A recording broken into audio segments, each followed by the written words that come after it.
Les cyberattaques et les fraudes informatiques au sens large, qui sont des variantes en ligne de l'escroquerie, n'ont jamais été aussi nombreuses et touchent tout particulièrement ces derniers temps le secteur hospitalier comme l'a montré l'actualité récente. Un secteur particulièrement sensible de par son importance vitale, mais également par sa vulnérabilité en termes de moyens. En effet, si l'hôpital intègre de plus en plus de nouvelles technologies, équipements biomédicaux, intelligence artificielle, etc., elles sont principalement dédiées aux soins cœur de métier de l'hôpital. Illustration avec maître Alain Bensoussan qui va évoquer pour nous les enjeux avec en toile de fond la cyberattaque subie par le centre hospitalier de Corbeil-Essonnes cet été. Bonjour Alain Bensoussan. Bonjour. Qu'est-ce qu'une cyberattaque? Quelle qualification juridique revêt-elle? Les nouvelles fraudes informatiques aujourd'hui sont connues sous la notion de cyberattaque. Mais en pratique, il n'y a pas vraiment de différence sur le plan juridique entre une fraude informatique et une cyberattaque. Le fait qu'elle soit faite par l'Internet, par télécommunications, et dans les télécommunications, par des réseaux filaires, des réseaux hertziens ou des réseaux particulièrement mobiles, ne modifie en rien. Derrière le mot cyberattaque, c'est un buzzword très marketing, mais c'est avant tout des fraudeurs qui vont utiliser, qui vont pirater, qui vont détourner des systèmes d'information. Quelle est l'ampleur de ce phénomène? Extrêmement important. Extrêmement important. Extrêmement important. La mesure est difficile, mais on est face à 3 éléments. Le premier élément, c'est que les systèmes d'information sont généralisés dans les entreprises, les usines, les hôpitaux. On voit bien les hôpitaux qui sont face à des cyberattaques extrêmement importantes. Ça, c'est le premier élément. Et les valeurs économiques, les valeurs sociales, les valeurs politiques, les valeurs de protection des données sont démesurées, puisque tout est système d'information et donc tout est plus ou moins accessible dans le cyberespace. Et donc, les cyberattaques, c'est pas autre chose que de la fraude informatique par ou au moyen de l'Internet, pris au sens large, c'est-à-dire au moyen des réseaux de télécommunications, ou dit encore, à distance. Premier élément, une généralisation des systèmes d'information dans le monde et dans toutes les catégories d'organismes privés et publics. Deuxième élément, c'est que les technologies permettant d'attaquer ces systèmes sont de plus en plus faciles à utiliser. Il existe des armes de cyberattaque quasiment en accès libre. Et il ne faut pas uniquement aller sur le dark web. Il y en a sur le dark web, mais on le trouve aussi sur l'Internet, avec des virus, avec des systèmes qui permettent d'entrer dans les systèmes d'information de manière extrêmement facile. C'est-à-dire que la demande de compétences pour réaliser de la fraude informatique est de moins en moins grande, grâce à la disponibilité de ces outils. Et enfin, beaucoup de gens aujourd'hui sont codeurs, ou en tout cas commencent à utiliser l'informatique de manière extrêmement importante. Et donc des vocations se développent, on le voit sur les réseaux sociaux, où des gens sont capables de faire des messages sous anonymat, parce que c'est tellement simple, et du message sous anonymat à bien évidemment l'entrée dans des systèmes qui sont plus ou moins bien protégés, eh bien, on est aujourd'hui face à des cyberattaques démesurées avec des pertes en dizaines de milliards dans le monde. Ajoutons que le risque n'est pas uniquement un risque social ou un risque économique, il est aujourd'hui politique. Dans ces moments difficiles, avec la guerre en Ukraine, on voit bien que les cyberattaques, cette fois-ci militaires, sont tout aussi prégnantes que les cyberattaques à vocation économique et sociale. Pouvez-vous revenir sur la cyberattaque qu'a subie le centre hospitalier de Corbeil-Essonnes? Que s'est-il passé? Pour le centre hospitalier, je n'ai pas d'éléments directs autres que ceux que la presse a pu développer. Mais on s'aperçoit que dans ces moments très difficiles de Covid-19, 8e vague, les hôpitaux sont en tension médicale, mais ils sont maintenant aussi en tension informatique. Et il est vrai que dans les hôpitaux, les investissements ont été plutôt orientés vers la protection des personnes et vers les malades que vers la protection des données. On s'aperçoit que ce n'est pas si facile à arbitrer, que les deux sont extrêmement importants. Et dans ce qui nous intéresse, c'est que les fraudeurs n'ont pas essayé de détourner uniquement une valeur économique. Ils ont décidé de bloquer un hôpital, avec toutes les conséquences que ça veut dire par rapport à des malades, pour obtenir de l'argent. C'est une véritable horreur, c'est absolument odieux. Bien évidemment, les hôpitaux doivent mettre en place des systèmes de sécurité, mais on ne peut pas continuer comme cela. Il me semble que derrière l'affaire de cet hôpital, il faut repositionner la dissuasion et notamment le nombre de prisons, d'années de prison qu'il faut retenir. Elles sont aujourd'hui trop faibles. Y a-t-il eu d'autres cas similaires ces derniers temps ? Oui, il y a énormément de piratage dans le milieu médical. Il y a eu les laboratoires de biologie médicale avec 500 000 patients sur le net où on retrouvait leurs données. Il y a énormément d'autres hôpitaux qui se sont retrouvés dans la même situation. Et puis, si on regarde la presse, c'est quasiment une cyberattaque par jour, voire plus. Et pas uniquement en France, pas uniquement en Europe, dans le monde entier.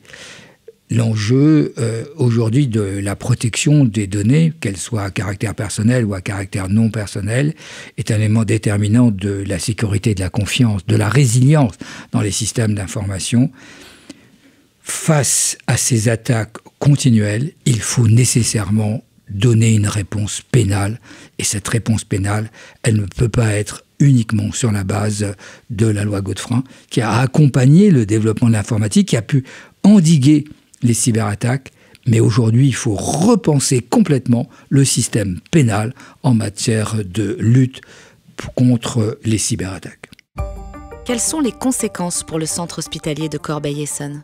Je ne sais pas comment ils ont géré cette situation-là, mais lorsque vous êtes face à un blocage de ce type, il y a deux solutions possibles.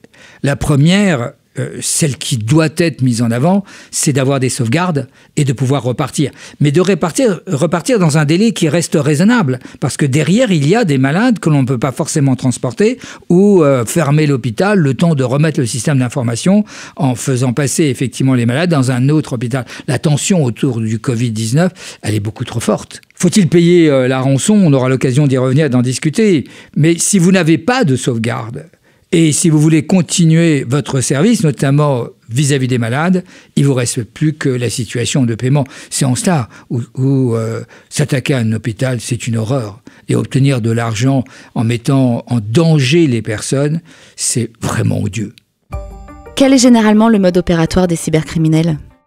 La façon d'opérer des cybercriminels dans les domaines des cyberattaques est en général un système en 3 phases. Première phase, ils prennent le contrôle du système, ils observent, ils mettent parfois ce qu'on appelle des tentes, c'est-à-dire qu'ils mettent différents éléments qui fait que quand vous allez fermer le système, eh bien, de l'intérieur, ils l'ouvrent. Donc, ils prennent la maîtrise du système. Ensuite de ça, ils copient toutes les données, en clair, de telle manière d'avoir un double que, en général, vous n'avez pas. Et s'ils ont la possibilité de verrouiller, de détruire vos sauvegardes, ils vont vous empêcher de repartir. Et puis, dernière phase, après avoir pris la maîtrise du système, après avoir pris la copie de l'ensemble des informations, ils vont crypter vos informations. Et donc, c'est l'arrêt complet. Et si vous ne pouvez pas repartir avec une sauvegarde, il ne restera plus qu'une seule solution, c'est de payer une rançon. On revient au Far West, le Far West digital, une horreur. Ces cybermenaces donnent-elles lieu à des condamnations ? À la date d'aujourd'hui, malheureusement, la plupart des cyberattaques sont faites de l'étranger. Et il y a très peu de condamnations. Pourquoi ? Parce qu'il y a très peu de poursuites. On n'arrive pas à identifier. Il y en a quelques-unes. Mais globalement, sur les centaines de cyberattaques que j'ai eu à gérer en tant que témoignage, mais purement personnel, je n'ai eu que 3 ou 4 affaires. Pourquoi ? Parce qu'on n'a pas réussi à retrouver les délinquants qui opéraient toujours vers des pays, la Russie, la Chine, l'Iran, des pays dans lesquels la situation technique de lutte contre ces attaquants est difficile à mettre en œuvre à partir de la France ou de l'Europe. Et revenons au droit pénal. Que dit le droit en la matière ? Quelle riposte offre-t-il ? Aujourd'hui, la riposte est, à mon avis, trop faible. Là, ça va de 2 ans, 3 ans, 5 ans, 7 ans, en fonction du type d'infraction. Et je ne dis pas qu'il faut aller jusqu'à la cour d'assises. Il y a un écart. Il y a un écart entre bien évidemment, la fraude informatique par cyberattaque et puis les violences aux personnes. Il n'empêche il me semble que des attaques contre des hôpitaux pouvant mettre en danger des personnes pourraient relever de la cour d'assises. Il faut qu'il y ait un choc pénal pour que les cyberattaques cessent. Il faut que tous ceux qui ont envie d'attaquer, tout simplement parce qu'ils sont cachés, qu'ils ont un masque, ils savent qu'ils risquent très gros, même si encore aujourd'hui, ces attaques sont opérées de la part de l'étranger. Quelles sont les mesures que les entreprises doivent prendre ? Aujourd'hui, la réponse, elle est à 3 niveaux pour les entreprises. La première, nécessité d'avoir une sauvegarde, parce que le mode opératoire, c'est je prends la maîtrise, j'en fais une copie et je dissimule les informations derrière une cryptographie, et si vous n'avez pas la clé, vous ne pouvez pas utiliser. Donc la première règle, c'est vraiment d'avoir des sauvegardes opérationnelles, de faire très attention à avoir des doubles que l'on peut utiliser indépendamment, bien évidemment, des attaquants. La deuxième, c'est d'être assuré, d'avoir une cyberassurance, parce que vous avez en général des problématiques de déclaration à la CNIL, de la violation, des problématiques bien évidemment de saisie du procureur, mais surtout et avant tout de très grosses dépenses pour essayer de mettre en place un plan de remédiation, un plan de correction et un plan de reprise opérationnelle. Et donc mettre une assurance à ce niveau-là est le deuxième conseil. Et puis le troisième, c'est de payer des rançons que si c'est vraiment nécessaire et qu'il n'y a pas une possibilité de faire autrement. Il faut savoir que la situation est tellement tendue, tellement grave, que le ministère de l'Économie et des Finances est en train d'accepter que les assureurs participent ou voire payent la rançon pour que la peine informatique, la peine de redémarrage ne se traîne pas en plus avec une peine financière. Le paiement de la rançon ne va-t-il pas augmenter les cyberattaques ? Bien évidemment que dès le moment où ces rançons seront payées par les assureurs, il risque d'y avoir une accélération des attaques, puisque là, il y a un enjeu de paiement, que les entreprises, malgré l'influence sur les coûts des sinistres, risquent de payer plus facilement à travers leur assurance qu'elles ne l'auraient fait n'étant pas assurées.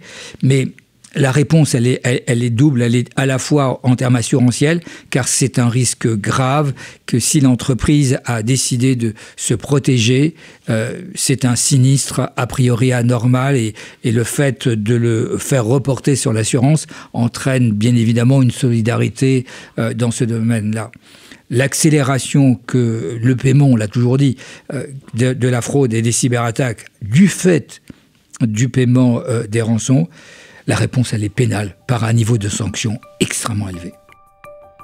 Merci, Maître Bensoussan.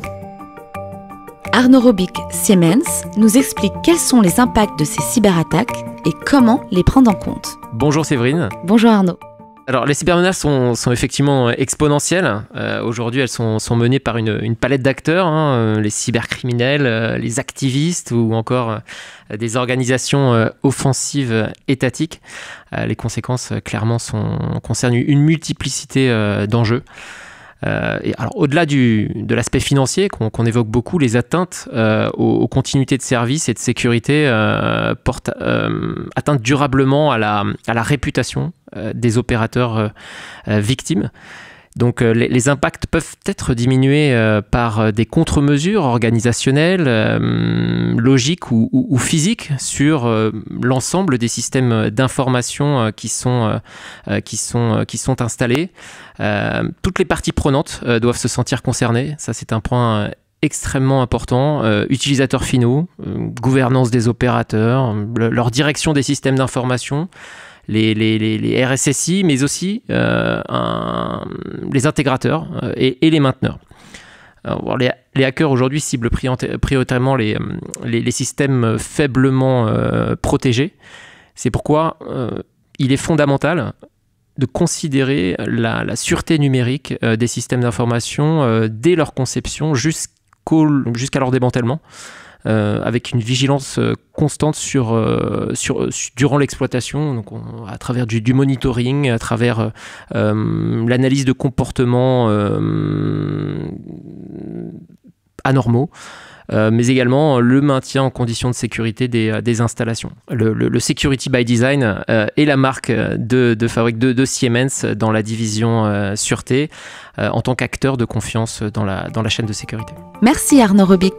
À très bientôt pour un nouvel épisode.